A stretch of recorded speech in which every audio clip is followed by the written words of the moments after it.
The following episode was originally recorded for a private podcast as part of the Equipped for Life course. It has been edited for public release, but may reference training material from the Equipped for Life course. So this is what the start of a podcast is often like, in case you're wondering. Behind the scenes. What do we talk about? The inside scoop behind the wonderful magic of Ear High. So, first day of my Women's Studies seminar this semester, about 30 people in my seminar. I walk in and I'm sitting down. I'm very casually there, and I look over and President of Students for Choice, who I know her. We've had some communication over email that was not super polite from her end. And she makes eye contact with me. I make eye contact with her, and her face drops. And I need this sound effect. It was like that, yeah. But instead of grabbing our guns, we have our cell phones. We're about to text the group chat for our groups. Oh my gosh, you would not believe who just came in. The look on her face was, what are you doing here? Why have you come to harm me? Or something. I don't know. And were you invading her safe space? I was triggering her by my presence. Very triggering. Yeah. I mean, I had a bagel in my hands, and so I think she was jealous of that, among other things. But when she made eye contact with me, what came to mind was I had given a talk in October about a woman's right to her own bodily autonomy, and I had emailed her the flyer, which was designed very, very well. And I asked her if she would circulate it for Students for Choice email list, and she said, "We don't want anyone knowing that this event exists, and we will not be sending this out. I've invited her to coffee before. I do not want to know you." Wow. But since then, since then in our seminar, I've sat next to her as much as possible, and she likes me now, and I like her more. So it's an acquaintance turning into a friend. How did that happen? Like, what is it that you've done sitting next to her that has caused her to go from a friend, from acquaintance more like friend? I think that we have discovered how much common ground we have. There were some comments she's made in the seminar where she was talking about how angry she gets when she has to read conservative writers for her policy classes. And I discussed with her next week. I said, you seemed really mad that you had to read conservative writers. How do you feel about confirmation bias? Do you think it's helpful to be in an echo chamber? Not just in like women's studies classes, but also policy classes, your communications double major with women's studies. Yeah. And we found out that we really agree confirmation bias is a bad thing. I loved hearing that from the Students for Choice president. But wasn't she like initially arguing for confirmation bias or something? She definitely was. And I think once I like pointed out what she was arguing for in a very gentle way, she quickly saved face and like backed up and said, "I think that came across in a way I didn't mean it." I was like, "Are you sure? Because you said Republicans are evil." Is that what you said? I did. I think at that point I had more rapport than the beginning. Yeah. Interesting. So what is your friendship like now? Like, is it actual friendship yet, or is it getting closer to friendship? We wouldn't hang out outside of class, but oftentimes when I say things, she snaps, which in women's studies language is approval. It's kind of like an open mic coffee shop. Snaps, what?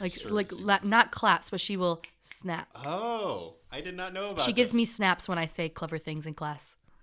And that's usually what people do when people... Yeah. So someone shared about how she's discriminated against at the airport for being like Middle Eastern descent. And after she shared that, everyone snaps. And it's a time where we're come together, and it's a sisterhood. And this is brand new information to me. I'm sorry. I think I'm not following, because it sounds like you said in class, when someone says something that you like, you snap your fingers at them in a encouraging way. It's encouraging. It's support. So we were supporting her emotional discrimination she faces at the airport. This other girl who is Middle Eastern descent. So after she shares that tough story, snaps. I feel like is this an attempt to like we don't want people all applauding all the time in class because that's too disruptive. We want something quieter, and this was the best thing they came up with. Yeah, it wasn't even like an agreed spoken thing. It just happens. So That's interesting. there was one time where we were talking about how to play devil's advocate without demonizing the other view, meaning pro-life. And because we were talking about abortion, and no one wanted to say anything remotely pro-life. I think that's because they don't subscribe to the idea. And after this girl, Students for Choice president, brought that up, I said after her, she said, let's not call it devil's advocate because that inherently makes the other side seem worse than our side. And so I had a comment after her, and I said, I think when we bring up ideas, we don't have to assume that the person who brought that idea up believes that thing. You can say, let's think about this without automatically being tied to that view.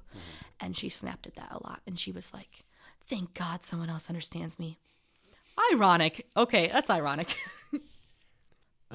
Is this snapping process system like a mainstay of your university classes in general, or is this a specifically women's studies ritual? Women's studies ritual. I would say it's only happened in my women's studies classes. I think you're having a hard time understanding it because you're male. I was gonna say, like, it would be so like. Imagine, I was thinking maybe because I'm a grown up. Imagine the reaction that would happen if your class knew that you were in here telling two men on a podcast about this. Like, they would be freaking out. They would not be snapping. They would be proud that I had the courage to talk with two people who thought I wasn't an equal. Stand up against the patriarchy. Yes, I have so much patience to sit down in a room with two men where I'm singled out. That's so stupid. I'm just kidding. That was. We do this the whole podcast. So we just, like, snap at each other. I think it'd be wonderful. There's this thing that millennials say. We've made some jokes about millennial Rachel and how she'll come out, and we'll deal with her when she does. There's a thing millennials say that I say, which it also annoys me, so I don't know why I say it. But when something's very funny, you say, I'm dying right now. I'm dying. I'm just like so dying. And it's always accompanied by the crying face emoji. I want pro-life people to say, I'm living right now. Like, I'm just living. Oh, I'm just going to say no. Okay, in what, hold on. Let's hear her out. And help me understand in what, no, you didn't. In what context is it appropriate to say, I'm so living? Every context. I'm so dying is when you're laughing really hard, I suppose, which is strange. But in what context is it appropriate to say, I'm so living? And what emoji should you use? This is a wonderful clarification question. I appreciate you asking it. I think I'm right here. So you are saying I'm dying right now because it's so funny that you feel like you could die from laughter. I want to say I'm living right now because something's so funny that I'm appreciative that I'm alive to experience it. So it's the same context. It's the same context. Any context you could use dying in, which really you shouldn't. It's just ridiculous. That's profound. It's profound. No, it's not. It's really not. Okay, so Rachel Crawford's here. Incoming staff person, trainer at Equal Rights Institute. Rachel was on before. She's actually technically been on twice, but it really feels like 1.5 times because one time you were just talking about how awesome your club is. You guys are awesome.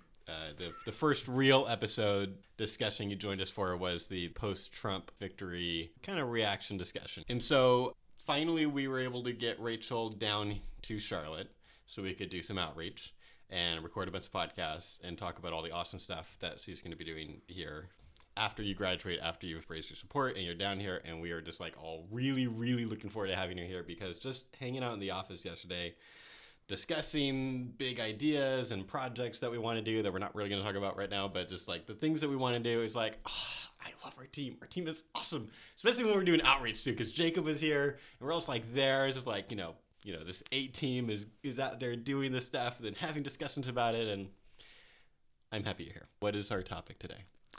How to deal with an angry feminist. Especially as a man. Especially as a man during outreach. But certainly would be relevant to all. I don't want to like only focus on one. So yes, although men and women can both identify as feminists, I think that for today's podcast, it's going to be most helpful for us to focus on if you have a female feminist who is talking with a male pro-life volunteer at an outreach event, how can he best handle that situation if it's not going well? Or even if it is going well, how to avoid going into the territory where it's going to be more difficult for him. And I think Rachel's the perfect person for us to have on this show to talk about this because, you know, we first met you at the University of Michigan, where you go to school. We did outreach with your club, and then since then have done another outreach because your club is just that awesome. But that's where we met you. What you're doing at University of Michigan is, you know, I don't. What is your major again? Your major is like this really, really long thing that I can never say. What's your major again? I hate saying my major too. I hate my major because of its title. What is your major? Biopsychology, cognition, and neuroscience. My minor. I will never remember that. It's fine. We call it BCN, but you don't even have to remember that. I won't. It's the brain. Brain stuff. Brain stuff. But your minor is women's studies, gender, and health. Yep. So it's been this interesting experience for you to be in a bunch of women's studies classes, and you described it this morning as it's almost like you're learning a new language. Yeah, for sure. Talk about that a little bit. Well, even the way that students treat women's studies when they're choosing to have it as a minor or major, they treat it in the same way as you would if you had a double major with Spanish. Some people are just women's studies majors, but many people who choose to have a women's studies major are also majoring in something else like biology or economics or something, and they're pre-med or pre-law, and they think the women's studies background gives them variety in the same way if they were studying German as a double major or German as a minor or something. And it's not just because of how students treat it, but in the way the material is presented, it's like a different culture. And I don't think that a lot of people who haven't had the same sort of experiences I have in those classes would understand why I'm saying that.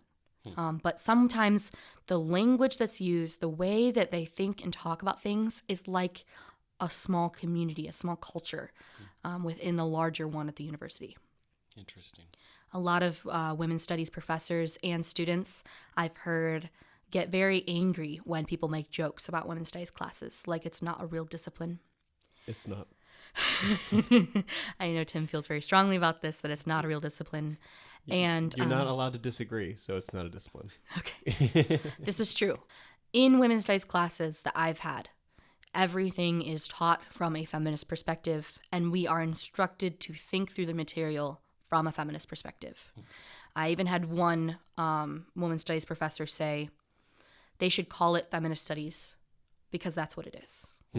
I agree with her. I think that it is feminist studies, and I think some of our listeners are identifying as feminists, and today I'm going to say some things that are critical against it, but it's very charitable. I appreciate their perspective. I'm not sitting in these classes thinking, wow, these are a bunch of fools for believing this or thinking this way.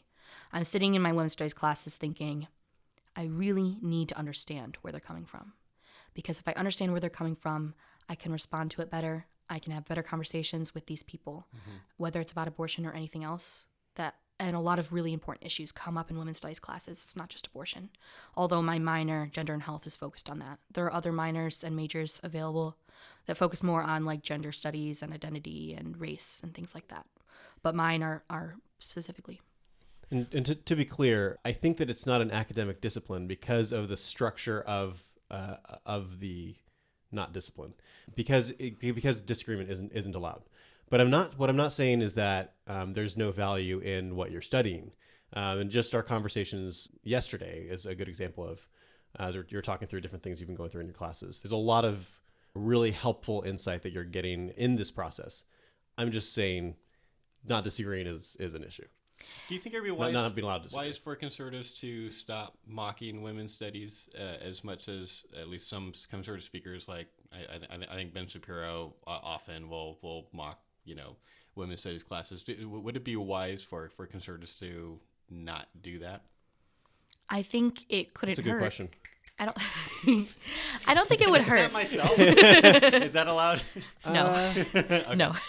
That's like patting yourself on the back. Yeah, but I think that we need to take people who disagree with us more seriously in general, and people like in the media, Ben Shapiro or others who make fun of women's studies classes. I think it reinforces this like view of like defensiveness that they have. They're like, we need to defend our study, and like Tim said, the material is worth looking at. He doesn't think it's a discipline because of the way things are taught. It's more dogmatic. It's like an indoctrination into this sort of thought. It could be a discipline. It could be a discipline if they allowed for critical disagreement of the material or of the feminist analysis and perspective. And there isn't that. It's a wonderful mixture of different disciplines, like a little bit of philosophy, a little bit of biology, a little bit of anthropology. I don't know if you think anthropology is a discipline, but that's debatable. That's another topic for another day. That's another topic. But a lot of intersecting of different disciplines. Yeah.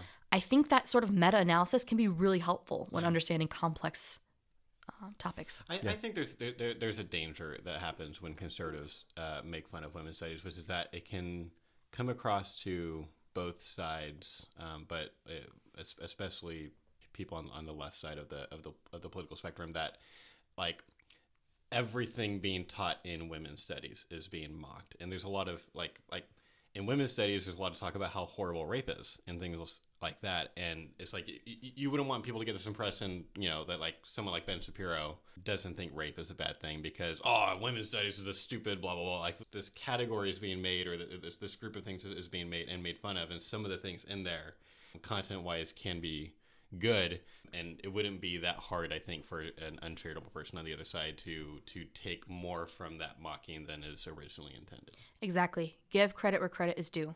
And there are some things that the women's studies classes bring up which are missing from the conversation in like the academic realm. A lot of the things that I find common ground wise with them, I think other people like conservatives would. Breastfeeding is very important, and it's looked at in a positive light and is discussed in a good way.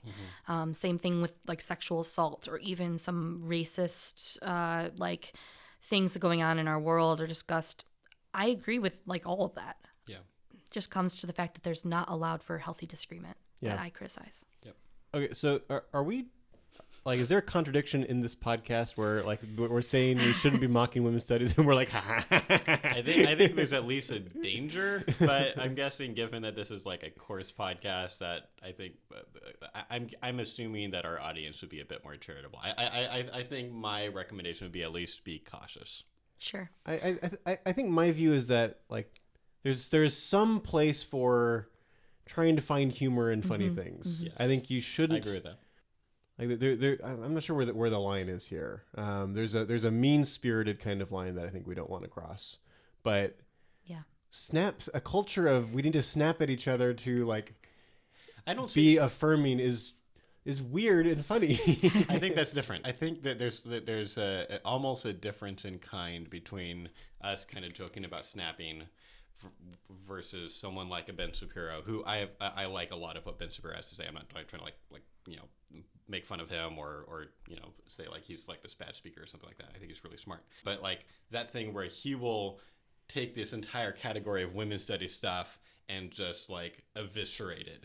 I think the danger that I'm talking about, this pragmatic concern I'm talking about, is a danger there where I think it would take a remarkably uncharitable person to hear us making fun of snapping a little bit, or having that be like a running gag in a podcast episode and be like, they think rape is okay too. Like that's just a much bigger leap. Sure. I think like one specific, we're mocking kind of a specific weird thing as opposed to throwing out the whole. I think pro-lifers, when they only hang out with each other, get into weird habits too. And homeschoolers, when they only hang out with each other, do like that. There's just like weird idiosyncrasies that habits that we end up with that I think we should totally make fun of, because it's like it's just like people do weird, silly things sometimes, and it's silly, and we should be able to laugh at silly things. And certainly pro-lifers and homeschoolers and conservatives, there's a lot of silliness to go around, and I think we make fun of all of it. So before we get into too much like how to deal with an angry feminist specifically, I think it would probably be helpful for you to like lay some groundwork and help people understand feminism more in general. And I'm particularly interested in like understanding the lingo, like the terminology that they use. So there's a challenge that comes to conservatives and pro-lifers when it comes to speaking to a feminist. And one of the big challenges is the lingo. The way they think about things and talk about things amongst themselves is different than I think we are doing behind our closed doors. And so there's a translation issue there. And I think that if you're having an outreach where you're having a conversation and there's a lot getting lost in translation, it's okay to point that out. But the way you point that out should be really careful and intentional. I think it's closed-minded for a feminist to assume that people outside of their circle should be like using their language and understanding what they mean. In the same way, like a teenager shouldn't assume that their grandmother understands the language and the slang they use with their friends. That translates to feminists and people who aren't feminists and don't know a whole lot about their culture.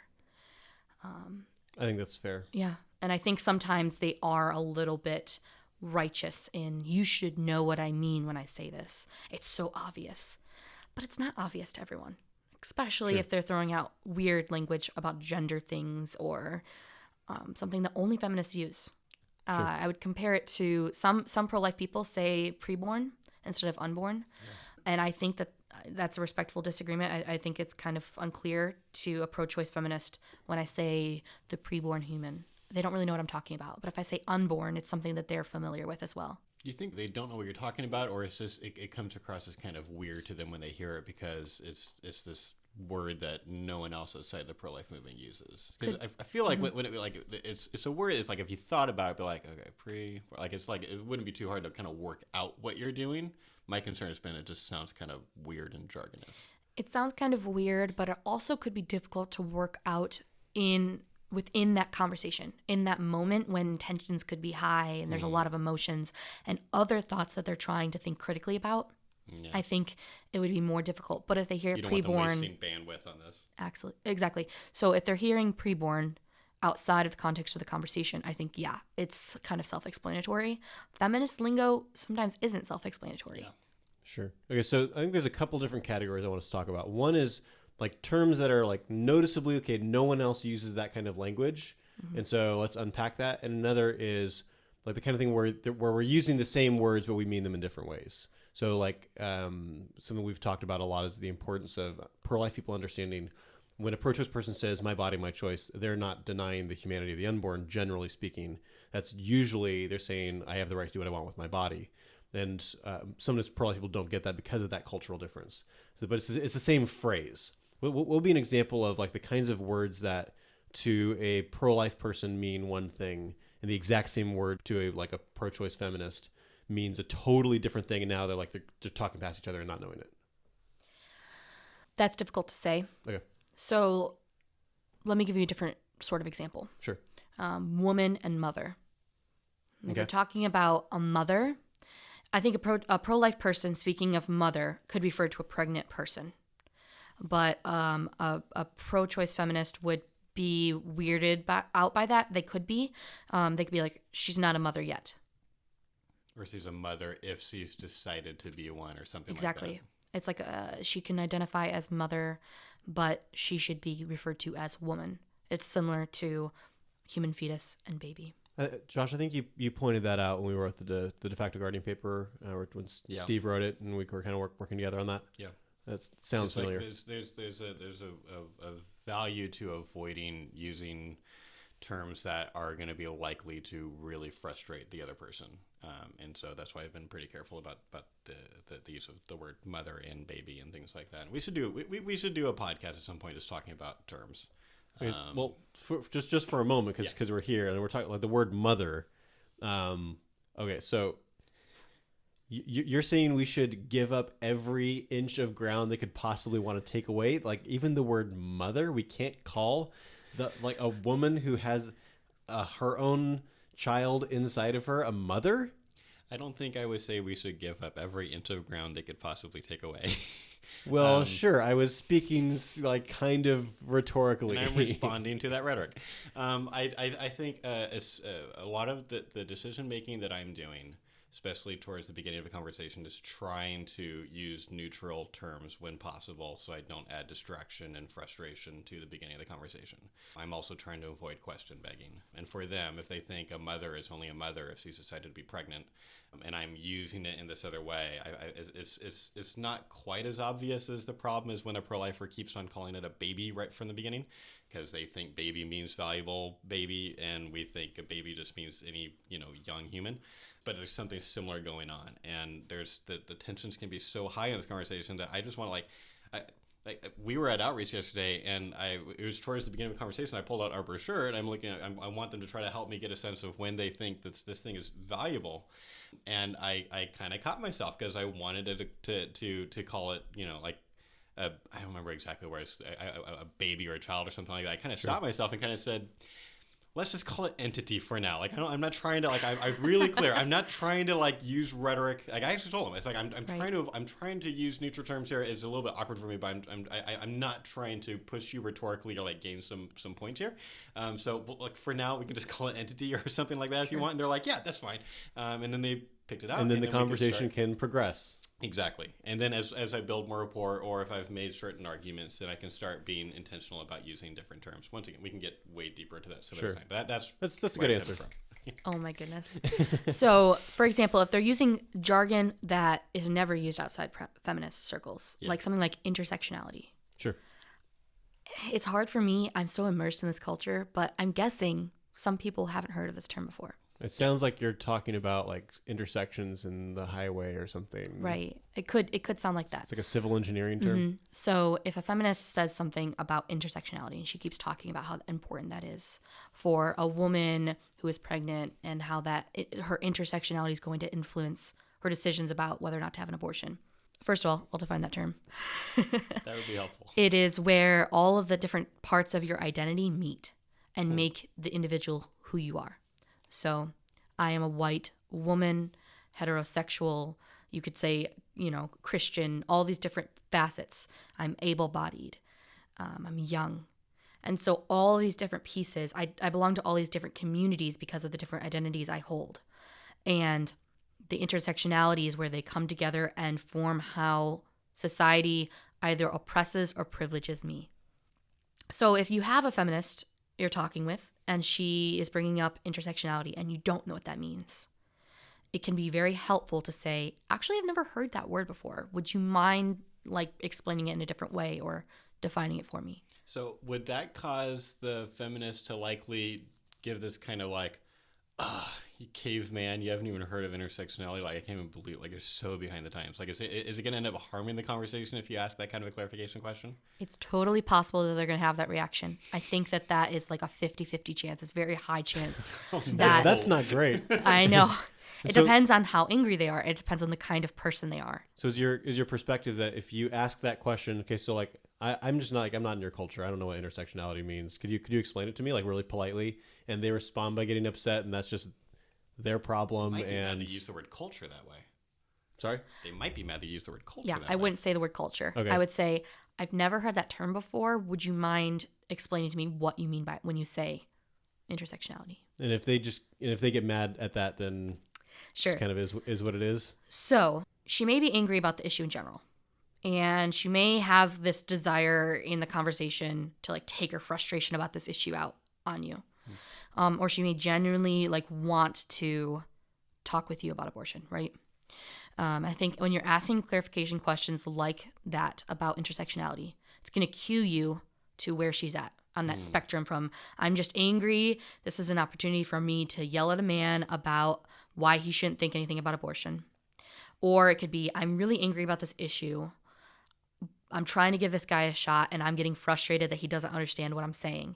Really but I think if you're asking the clarification question in a way that has zero sarcasm, is really genuine, it could be helpful, and it's going to help you build rapport as you're asking.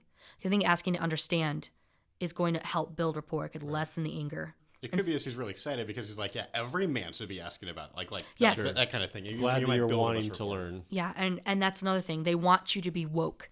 They want you to understand Okay, the you gotta feminist explain ideology. what that word means to everybody. Oh, goodness gracious. Let me do this in a terrible way. I've only encountered that word like recently, like the last few I think weeks. I said it to you the other day, too. Maybe you did. I was aware of it at that point, but that was like that's only recent for me. Like It's somehow recent jargon. I've missed that. Yeah. And feminist jargon changes very, very quickly.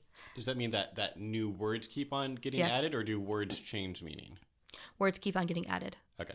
So what does woke I couldn't mean? tell you where the origination of woke came from, but I can tell you what it means. And being woke is like being enlightened to some sort of like critical thinking or like being aware of certain issues related to feminism.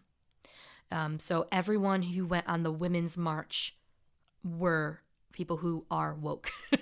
Or I don't even know how That's to grammatically conjugate. confusing. It's grammatically confusing. It's a slang term. But it just means that you're like enlightened, you're aware, you're knowledgeable. You don't have these blinders on or like this tunnel vision. You've like opened your eyes to different perspectives. So can we all agree that it would be a bad idea for pro-life people when they change a pro-choice person's mind to tell them, "Great, you're woke now"? Like that would be bad, Don't right? say that. It would making come sure. off as being condescending or rude or mocking. And so when you're asking clarification questions about the jargon, see how far you can get with the common ground. And eventually, you're going to be making arguments and things. See if they're bouncing off and falling flat. If they are, and you're trying your best to be as charitable as possible, it could indicate that she's on the end of the spectrum where she just wants to yell and be angry. And it's okay to gently and politely exit a conversation. Where that line is a tough judgment call. Once you make that judgment call, you're done. But I think that would be okay in some situations. What would often be your judgment call if you're in a dialogue with someone who is really angry and is even responding to clarification questions in kind of this really reactive way? Like, are there a couple of things that you would tend to try before you decide to exit, or would you just be like, yeah, okay, this is not going to go anywhere? Sure. I err on the side of exiting the conversation as a last resort kind of move. I think that in general, most abortion conversations are worth investing in and taking on like the tough challenges, because sometimes when you move past those are the best conversations and they're the most persuasive ones. I would try a couple clarification questions, try maybe shooting out an argument, trotting out a towel or something. If it's just all falling flat, if it's escalating, if it's moving up in tension and not coming down with my attempts at rapport, that's an indication to me this isn't going to work out real well. Yeah. Interesting. Okay, so let me ask kind of a similar question. So that's like where your line is. What about like your average like sophomore male volunteer in a Students for Life club? Should they have a different line where they should say, okay, this is not a high percentage play. Like maybe this conversation could be salvaged, but it's unlikely enough that it's not a good cost benefit analysis to use my time with this. I should just exit the conversation and go try to find a new one. My guess would be that male sophomore, his idea of like, this can't be salvaged is probably lower than it is, Okay. than it needs to be. I think people should try to push through the challenges a little bit more than they would instinctually inherently think that line is. Try your best. I think it's worth spending time, but I wouldn't spend more than like 10 minutes. If it's not going anywhere, don't spend hours and hours. Sure. I think it's a time thing as well. But it's worth 10 minutes. Yeah, and it's also depends on how many other volunteers you have at the table, however many people are passing by. If I have a ton of people coming by and I'm really getting nowhere with the conversation, my line where I'm going to exit is different than if they're the only person out there and it's really early morning or really late in the day. Sure. So I think we've managed to wander kind of from terminology questions into more what the original question was, which is how does a man deal with an angry feminist? Like now we're talking about where the line is when you back out of a conversation. What other advice do you have for us on that kind of the original question? Sure. So I think there are some careful things that you can avoid, which will help not make the situation already worse than it is, because you're kind of going in a way that's imbalanced. You already have some things against you, specifically that you're pro-life and you're male. Damn. Yeah.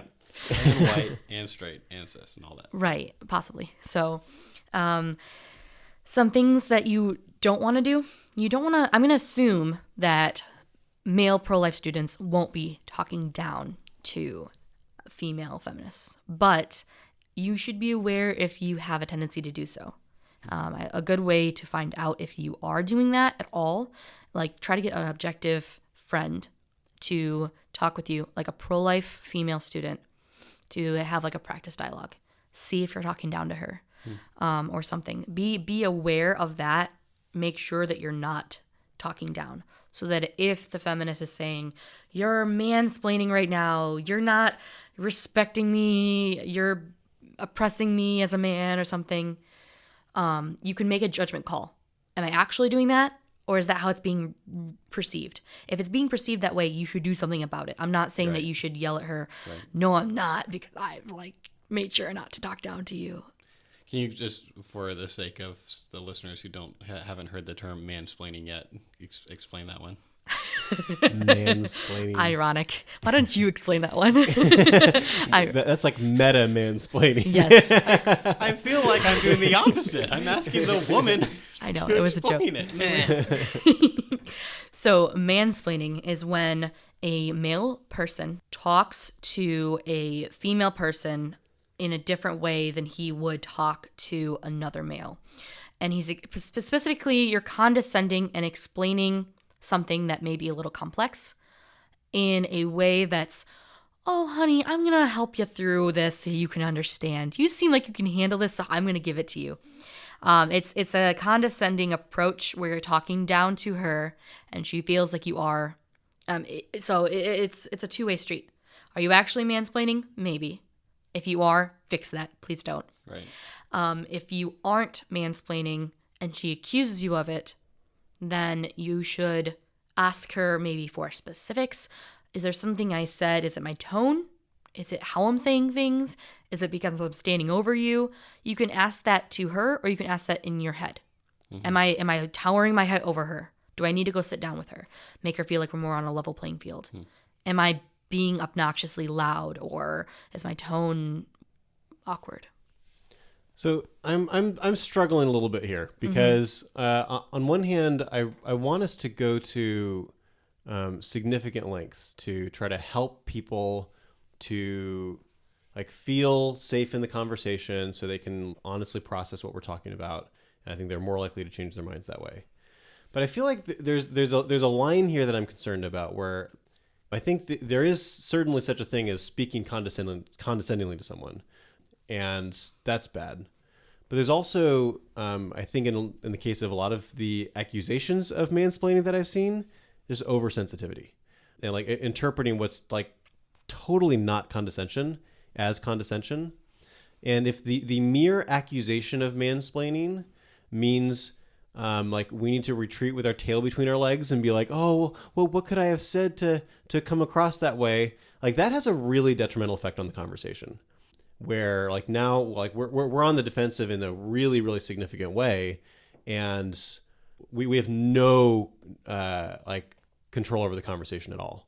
And now if we take your advice, I feel like you're just encouraging us to let ourselves get completely pushed around just by the accusation of mansplaining. That's a really good clarification to make. So let me do a little bit of metacognition here. Okay. So on one hand, I think that it's very possible that a male pro-lifer would be mansplaining. On the other hand, I think most of the time that the accusations can be made, it's kind of a power play. So yes. Even if it's unintentional, what that woman's doing is saying, you're mansplaining, so now I should be able to take control of you by accusing that and putting down anything you just said. That's really well said. And I don't think that they always know they're doing that. It's the same kind of thing where they say, you must be sexist. If you said this thing, if you have this position, that makes you inherently sexist, homophobic, racist, anything like that. I think it's commonplace. And it makes people think, I need to check my privilege. And Right. that's not really fair. It's really not. So given that, what should if a pro-life man is having a conversation, they're accused of mansplaining, and they feel pretty confident. Like, of course, everyone can make mistakes, but I don't think we should like operate on the assumption, well, as long as there's an accusation, we should assume that yes, I was mansplaining. So if you were really, really gracious, you were not being condescending, how should a man respond? Yes, I think it is appropriate to affirm her concern without like backing down with your tail between your legs. I think that it's okay to say, I did not mean to talk down to you. That was not my intention. I respect you as a person. I think you are equal to me, and I'm trying to have a really gracious conversation with you. I want us to talk person to person. Is that okay with you, or are you too upset by the fact I'm a man to talk about abortion with me? I think it's okay to push a little bit if you have some rapport. That's not the first thing I would say in the conversation. I think it could be helpful, though, to try to see how agreeable she is. Sure. You're testing the water. And if she responds with like more aggression or something, then back out? You could back out. You could also, I mean, it's a judgment call. You could invite a female volunteer that's with you. I feel, or you could talk about the female volunteer. I feel like she would say exactly what I'm saying. Would you receive it better from her? I feel like that might be kind of sexist. You could turn it on its head. They might not take it very well. Yeah, so like I think it absolutely is sexist to say, okay, well, if the female person makes the exact same argument, then I'll listen to it. Like just etymologically what I think the word sexist means. But I also am concerned because my understanding of how feminists use the word sexist is very different than that. And so like that seems like a bad road to go to. Maybe prejudice. I think you have That's good. I think, or I feel like you have a prejudice against me and anything I'm saying because you're filtering it through a lens of my identity. And I feel oppressed by that. No, don't say I feel oppressed by that. That was a joke. The first part was really good, though. Yeah. I feel like you're filtering what I'm saying through this lens of this is a male speaker. And that's not really being fair to me. I want to have a fair conversation. I'm trying to be fair to you and respect everything you're saying. And I'm not saying in my head, this is coming from a female, so I should regard it differently than if it was coming from a male. I think it's great. I've got a question. So I could imagine a listener feeling like, given that oftentimes there is this power play thing going on, that like, yeah, what you just kind of role played is good, but like they might even be intentionally trying to do a really bad thing of like I'm I don't have a better argument, so I'm going to take control of this conversation. Be like, you should push harder. You should maybe say something like I think you're just doing a power play. That happens a lot of times. I think that really sucks. Like pushing harder against this messed up thing that they're doing, possibly intentionally, possibly not. I'm guessing you wouldn't recommend that. Exactly. I think that this sort of calling out of your maleness is analogous to when someone is equivocating a conversation. Our first reaction should be to be as charitable as possible, assume that they're doing it subconsciously, not intentionally, and work from there. If you push back gently and then they don't correct it, they keep accusing you of something like mansplaining, something related, they keep bringing up your identity in whatever facet it is, particularly male, then I might push back harder and say, I think you're doing that because you're uncomfortable with the conversation and you're trying to gain ground in a way that's unfair. Like you could say, I think you're intentionally doing this. I brought it up earlier, thought it might be subconscious, but it seems like you're doing it intentionally. But I wouldn't start there. That's a second tier. Second tier level. Yes. The second tier would be for me to call it out intentionally. And you would go to that second tier, what, like if they kept doing it, even after you've said, like, I don't see myself as, like, more important than you or whatever, and they keep on kind of pushing, like, these kinds of buttons? Yeah, and usually when I call someone out on something that like is that strong and I'm giving a really strong push, I might change my tone a little bit to be like skeptical, so it comes across a little like not as harsh. It's like you're saying your words are you're doing this intentionally, but your tone is softening a little bit. Yeah, so come on, are you doing this on purpose? It feels like you are, and it feels icky. Like, come on, are you like playing this as a power play, or you can kind of soften it with, are you really doing that? Come on, that's not fair. Play nice. That's what I'm trying to say in my tone or my expression or my body language, to soften the accusation, because I am accusing them of doing something intentionally, and that can really be a strong push. You need a lot of rapport to make that kind of push. Yeah. Okay. So let's suppose you do the second tier there, and they don't respond well to that. They keep pushing. Is that exit, or or is there a third tier, like an even harder push? So like one of the questions I was going to ask you was, is there a point where it would be okay to say something like, do you have the character to listen and interact with an opposing view, or are you too prejudiced against men?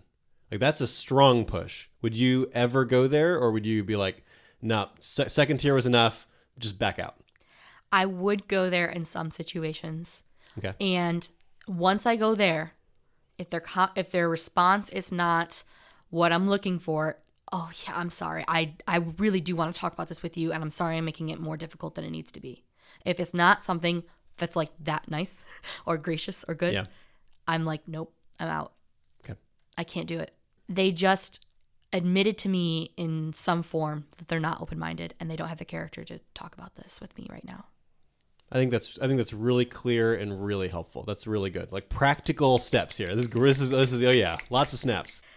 Some things to avoid. Yep. Try not to interrupt them, especially if you're a man. I think interrupting them while they're speaking can be awful. And I actually came up with this point. I had it in floating around in my mind, but I'm really convinced that this is crucial because of a recent conversation I had at Outreach. I was going to bring this conversation up because this was so frustrating. I talked with a wonderful feminist. This was like 2 days ago, right? Yep. 2 days ago. Talked with a wonderful feminist for a long time. And the conversation started off with Josh being involved. I kind of walked up and joined the conversation in a polite way. And there was a guy there with us who didn't have... with us. With us student in the around. There was a guy there who was also present and had come up to the table and joined the conversation. And he did not have a whole lot of social skills. He had poor social skills and kept interrupting the girl who was speaking. And she was definitely a feminist. I was asking her questions about her beliefs and her feminist ideology that she really appreciated me asking. She wanted to respond. She was engaged, and he would continually interrupt her. And she was getting more and more angry. Not at me, but at him. And it took her a lot of patience to not lash out. And the reason I know this is because after a while, we had moved away from the pool table to go and sit down at a table with, now it was Tim, the awkward guy, the feminist, and myself. But by that you mean Tim, comma, and the awkward guy. Do I mean that? Tim, the awkward guy, then the other awkward guy, and no. So we had moved the conversation over to sit down at a table where we had Tim, and then the other guy who kept interrupting, our friend, the feminist, who I just met and really liked, and myself. And so we're sitting there, we're having a conversation, and this other guy was so obnoxious that Tim tried to remove him from the conversation in a very graceful way, so a very clever way. He said, "I'm really getting hungry. It's probably around noon at this time of day." And he was like, "I'm getting really hungry. Do you want to go get some food with me?" Because the conversation that I was having with this girl was so helpful. It seemed really important. It was really important for me to ask her and get the answers I was looking for from her, that I wanted the other kid to leave, and there wasn't a great way to get rid of him. He wanted to be there. But he was bringing up weird things that were... He wasn't listening to her. He was bringing up unrelated topics. Remember, like Hitler or something randomly? For like no reason. And it was like not helpful. Was he pro-life? I couldn't tell what his view was. Yes. Okay. Okay. I couldn't tell either. Towards the beginning of the conversation, like a lot of the debate that was going on, where I was kind of figuring out, like, at what point do I basically just start debating with him instead of her? We were talking about abortion in the case of rape, and it's like he would do this thing where, like, eventually, to his credit, he was trying to explain that he doesn't think rape is okay, but it'd just be like this quick one-line thing, like, I'm not saying that I think rape is fine, but I just don't understand why you should kill a baby just because of, like, blah blah blah, like that kind of thing. So there's a lot of discussion. He's pro-life and trying to push her towards this, like, it just seems like, you know, with adoption, you should just, like, if it's a human, you should just, like, let it live, like this kind of a thing. And I'm in there basically trying to undo as much damage as I can by talking about how awful rape is and all of this stuff. But Rachel was a lot more helpful once she got in, because then he wouldn't interrupt as often when Rachel was there, which I thought was interesting. It was interesting. And she was a articulate person by, like, she could communicate her ideas clearly, but I think I was more concise, and so he didn't get as, like, impatient or something. Didn't interrupt me as much. Yeah. Also, my personality is a lot different than hers. I think I have a stronger personality. Yeah. That could have influenced it. Yeah. But I had this podcast in mind because after a while, when we were at the table, Tim said, I don't want to be rude, but I'm going to go get some food, guys. And this other kid, now he stands up like 30 seconds after Tim invited him to leave. He now stands up as Tim is leaving and says, I got to get to class, you guys. I'll see you later. I'm like, goodbye. He just didn't want to eat with you. Maybe, I don't know. Could have been anything, but he leaves and she turns to me and says, I'm sorry, I don't mean to be rude, but he was so annoying. Yeah. And I said, why do you feel that way? Because I was thinking about this podcast. I wanted to think about what made it awful for her to respond to him, because she didn't even respond to what he was saying. She was trying to ignore him. I don't blame her. She was in the middle of a sentence when he spoke. So I said, what made you angry? He kept interrupting me, and that's exactly why we need feminism, because men don't respect what women have to say. And I said, okay, I don't think he was, I think you're right. I don't think he was agreeing with, or like listening to you. How did you feel about Tim? And she said, oh, I loved him. Why did you like Tim? And what was the difference there? I felt heard. I felt like he respected me enough to hear what I had to say and listen, like, to what I actually, he when he did say something, it was actually responding to my concerns or something great. along those lines. And so let's take a tip from her and let's not interrupt. Yeah. Another thing to do. Be careful not to mock them or have it come across as if you aren't taking them seriously. I think that sometimes feminist ideas could seem a little ridiculous to conservatives. Just maybe it's because their perspective's so drastically different than ours. Maybe it's because the way that they think about things is so different. But sometimes they say something they don't mean, or they mean something and they're not communicating it clearly. So it could come off as being a little ridiculous. Sometimes I think their ideas are ridiculous. But even if they say something like that, let's be as charitable as possible. Just like when they say, well, the unborn isn't human. Do you mean biologically human or philosophically human? Be as charitable, interpret that. Don't mock them. Take them seriously. Yeah. They're a person. Another helpful tip, I think, if they're saying something which seems off-putting to your conservative value system, it could be helpful to try to keep, like, the look of shock off your face. This sounds kind of strange, but I think that if you come off as being really shocked and, like, surprised at something they say, which is something you haven't heard before, a little off-putting, sounds a little weird.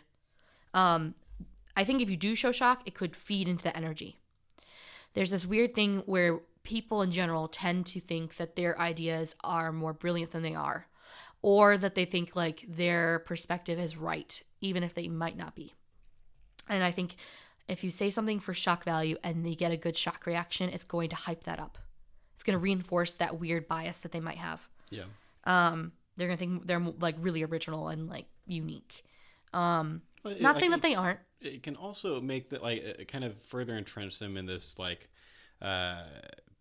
conservatives are others, or like people who don't understand the world or whatever. If a conservative pro-lifer is talking to a pro-choice person who says, I'm a lesbian, and there's even this like micro expression of ew, like, or whatever, or like that kind of thing on the pro-life person's face, and I've seen this happen, like it's not only disrespectful, but like it sends this message of I'm really grossed out by that, like that kind of thing, and it's going to end up there's going to be so much harder for them to take you seriously, because you're going to seem like super sheltered in an echo chamber or whatever, like someone who just like couldn't possibly understand where they're coming from into all of their intersectionality. Yeah, and it makes the imbalance that's happening even stronger in some way.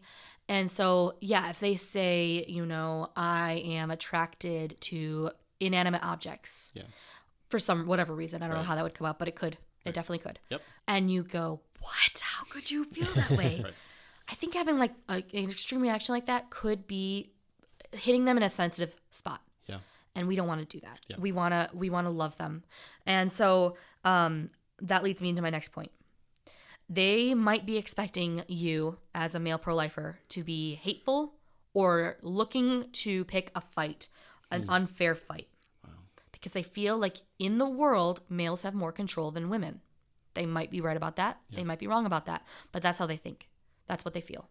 And so if they're going into the conversation feeling like you have more privilege and control in your life than I do, they might feel a little defensive. And if they get a whiff of that in the air, like that you are trying to control them or you're looking for that sort of fight, it is going to put more walls up, and we don't want that. Yeah, that's great. There's this thing that happened during that outreach multiple times that I think relates to this. There's pretty interesting, and I think connects to that last thing that you were saying, where there's this weird dynamic going on just in virtue of the fact that I'm a man and I'm pro-life and I'm out there. Is they are doing, or by they, like some of the people I talk to, we're doing this, making a connection in their head that helpfully some of them actually like expressed, and helped me to see what was going on for them, is they were connecting me with male pro-life legislators. There was a picture that came out of Trump signing I think it was the Mexico City policy, making it so that like America doesn't help fund international abortions. It's an executive order that ping pongs back and forth, basically depending on who's in office. But it was like the people surrounding him were all men, and one of the people that I talked to like literally had the view that every single legislator pushing pro-life stuff is a man. Which like was surprising to me that anyone like really like and I had to like actually explain like maybe a majority of them are, like I don't know like what, like I don't follow politics that much. I don't know what is the percentage of all the pro-life legislators that are pushing legislation, how many are men and how many, but I know they're not all men. But they had this view like, here's what's going on in America right now. Like, everything's crazy right now. Trump's been elected. Everything's nuts. Bannon's in there. Like, here's all this going on. And there's also, 50 or 100 or whatever it is, pro-life men. And they're all men. And they're all trying to control women. Like, that is this thing going on in their head. And me being there, it was causing this, like, they're having this negative reaction that probably they wouldn't have been having if they walked up to Rachel, which was frustrating. And it just means like now there's this other hurdle, and now I got to try to deal with it. And I'm kind of talking about it and talking about why I think men should be able to talk about it. And by the way, there's also pro-life women that are, speaking into this and all of that. But it was an interesting dynamic that I hadn't heard a pro-choice person so clearly identify and express to me what it was going on in their head. I think the stereotype of the pro-lifer as being an old white Republican man in office has escalated and been talked about more since our recent election. Yeah, it's like bouncing around in the echo chamber and growing or something. Yeah. And I think it's been reinforced by a lot of fear based on things that Trump has said, or the way that the media portrays all this stuff going on. I think it's like some of it's well-founded fear, some of it's not, but it doesn't really matter because it's all getting mixed together. We as pro-life people know that that's not true. There are a lot of pro-life women. Yeah.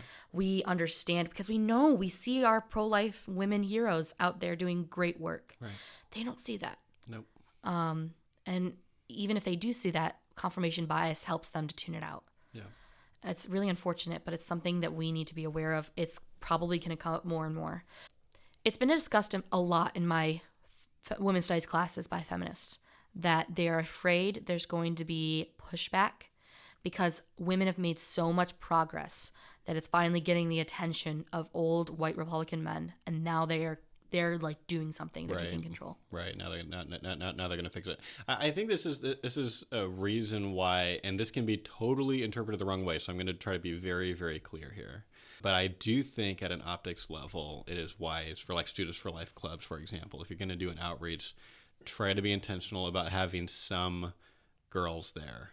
Because obviously everyone here agrees that a pro-life woman's perspective is not more valuable intrinsically than a pro-life guy's. But there's this optics thing that happens, and it happens even before pro-choice people talk to us. We struggled with this at Davis when we had the UC Davis situation, because like, and it wasn't like if we hadn't planned it this way. We happened to have too many men. We had in terms of ratio. We had it was almost only men that had come to our outreach.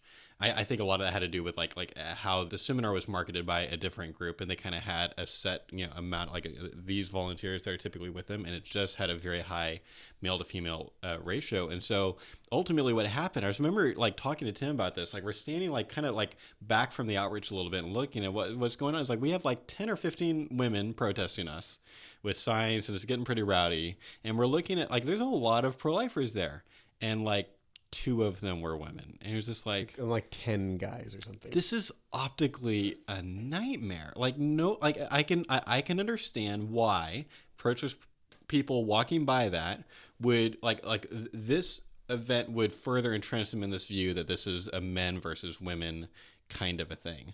And again, obviously, like we weren't kicking men out of the outreach or anything, but sure, it's made me want to be more intentional about trying to have some balance at our outreaches, to just especially to help the people who like before they talk, like just see the event from afar. I want them more likely to come and talk to us and have a better perspective of what's going on in the pro-life movement. And just to be clear, in case anyone's going to misunderstand, you're not saying that it's justified that people would look at that outreach and say, oh, clearly it's just men that care about this. I don't think it's justified. It's understandable. I do think it's understandable. That's important. And I think going off of that further, we think men have every right to do outreach like women do. And I don't want to discourage men from going out and doing outreach. Yep. But we do need to recognize it's more strategic. It's wise to have women with you. Yeah. Yes. And that's what it is. We can howl at the moon and complain about the way the world is, or we can understand the way the world is and adapt and be smart about it. Let's be smart about it. Greatly said. Do I get snaps? Oh gosh, I started something. I created a monster. This thing ends with this episode because about 70% of the listeners are already tired of it. It's not funny anymore for most people, and it's gonna end here. There's one other specific thing I wanted to ask you about, Rachel, which is a term that I encountered for the first time a number of months ago with a comment on one of my blog posts.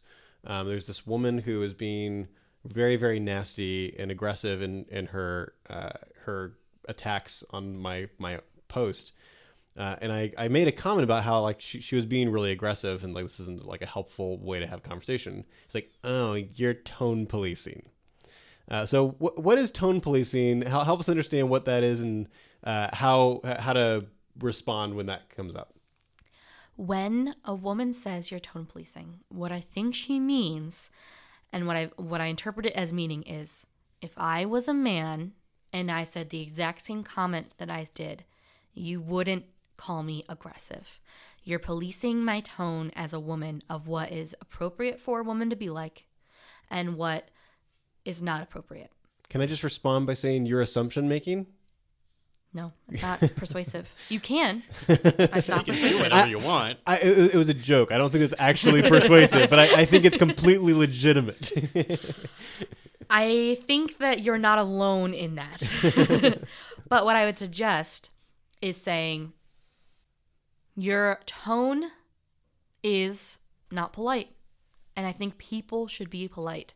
I'm not calling you out on your comment because of your gender or your sex. Yeah. I think just being really clear, because she's making an assumption about you and about how you perceive women. You know, if a woman is assertive, she's called bossy. And if a man's assertive, it's a good thing. Right. Same category, same struggle.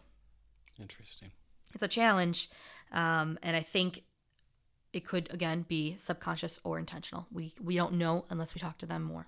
Sure.